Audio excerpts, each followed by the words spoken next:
What's up guys, it's Adrian Thompson. Welcome back to the channel. And today we're probably going to talk about the most exciting topic you can ever get into, and that's budgeting. Now specifically, I want to make this video first into a series of how different people of different incomes should handle their budget. So this video today will be specifically about how to budget if you have little to no money. Here's the thing, budgeting is very much a straightforward process and can be relatively simple. In my opinion, almost every single person falls into one of these three categories. So the first group of people are people who just don't make enough money despite whether or not they budget poorly or well to pay their actual bills. And then the second group of people are people who legitimately make enough money to live the life that they want to make, but they feel as if they can't because they don't budget their money correctly. And then the last group of people are the people who make enough money to where it doesn't matter if they budget well or if they budget poorly. That being said, if you don't know how to budget, there is absolutely no way to tell which camp of people you actively fall into. So making a budget should be the first step everybody has into leading a better financial life.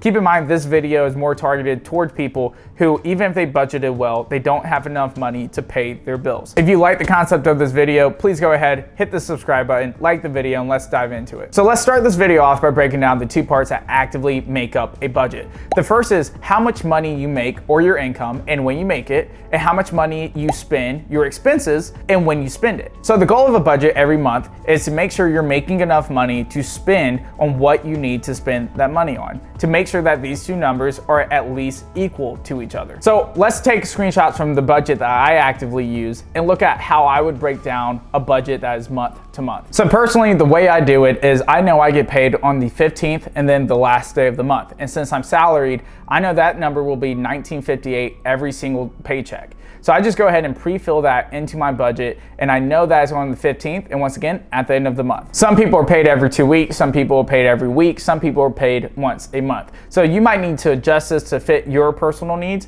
but for me, since I get paid every 15th and last day of the month, that's actually how I decided to categorize and break down my budget. So I actually have a line in my budget for additional income. This is where you can put overtime pay, a second job, or gifts you might receive from your friends or family. For me, this is where I put my mileage, since that varies week to week and paycheck to paycheck. And then the numbers in the third column represent my total amount of income after I put in mileage. Typically, the easiest part of the budget is to know your income. For most people, that's relatively stable, plus or minus a few $100s. So your expenses is actually what's going to make or break your budget for the most part. Doing this is really easy to do incorrectly, so let's go into how I tend to manage my expenses within my budget. I'll start this segment off by saying this: not all expenses are built the same. The first and foremost thing that you should put into your budget is a place to live, then following that, a way to eat, and then following that, a way to get around, in that specific order. If you need to cut anything out of those three categories, please cut your transportation.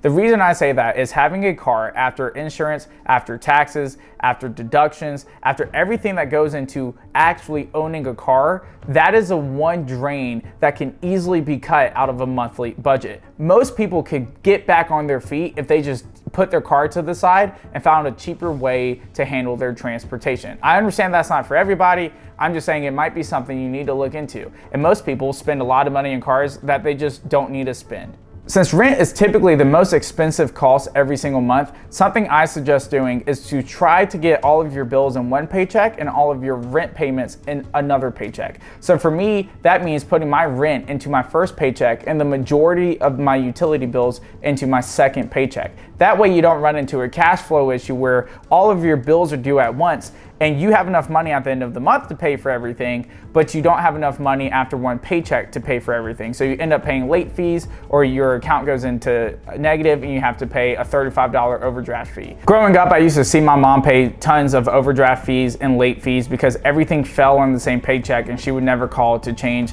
the due dates every single month to one paycheck versus the other. So this can save you from paying overdraft fees and late fees just by doing some logistical arrangements, by calling and being an adult and asking them to change the due dates. So the way I do my budget is, like I said before, I will put my rent then my bills, then my food, then my transportation into the budget for each one of my paychecks. The next thing I suggest doing is adding a miscellaneous section. You can make this number as big or as small as you need to. If you don't have a lot of money, I would suggest doing $10. This is just to add a buffer in case for some reason your gas goes up $5 and it's not absolutely perfect month to month. I know a lot of people say to pay yourself first when it comes to savings, but keep in mind that this video is for the people barely getting by. So for those people, paying your bills first is actually what I would suggest doing. So after you pay your bills, you have your food ready, you have your miscellaneous buffer ready. That's when you dedicate the rest of your money into savings. And by the off chance that you don't have any debt, you've hit your savings goals,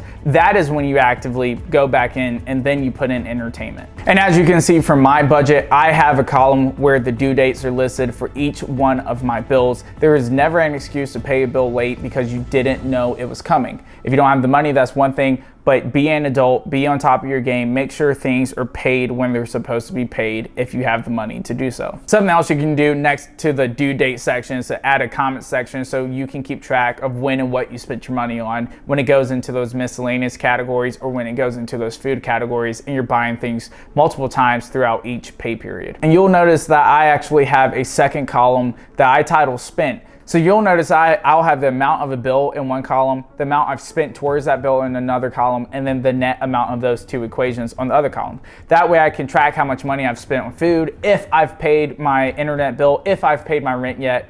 And then once I make those payments, once I spend that money, I will go in and put what I've spent so far into that column. So once we get everything built, your final budget should look something similar to this. After a few months of doing this, you'll be able to bring down certain amounts, increase other amounts as you see fit. And if you ever find yourself underspending somewhere, immediately add that money into your savings. One of the things I wanted to do in this video is to look at what this budget looks like in practice, how I go through this budget on a day-to-day basis.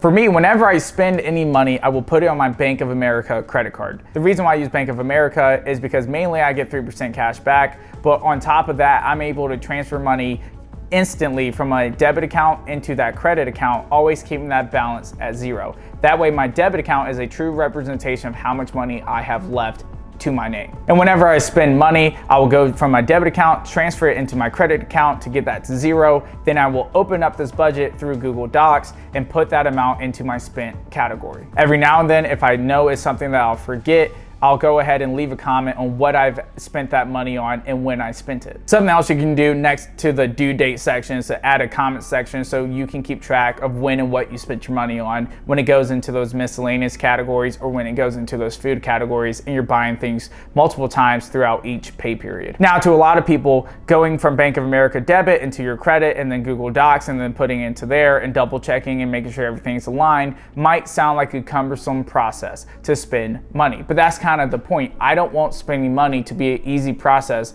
that I can allow to slip out of control. And at the same time, I've actively stopped spending money on $4 and $5 items because it's not worth my time going through and doing all of this logistics when I could just not buy that small purchase. And it ends up saving me money year after year, day after day. If you are somebody who likes using credit cards but struggles keeping yourself in check with it, I highly advise using this method because it has shown me personally that it prevents you from spending money that you don't need to spend. Also in this budget, I have a separate tab that tracks my net worth. Let me know if you guys want me to go into that tab in a future video and show you guys how I break down my net worth and the goals I want to hit when it comes to net worth. But honestly, if you're somebody who doesn't make a lot of money, that's pretty much it. It's not that hard of a process to budget well, and it actually gets more complicated the more money you make. Now, if you're somebody with a good income, I still suggest you might follow some tips from this video. One of the main things I would change is to save money first. Make sure you have a 5-year goal and have saving goals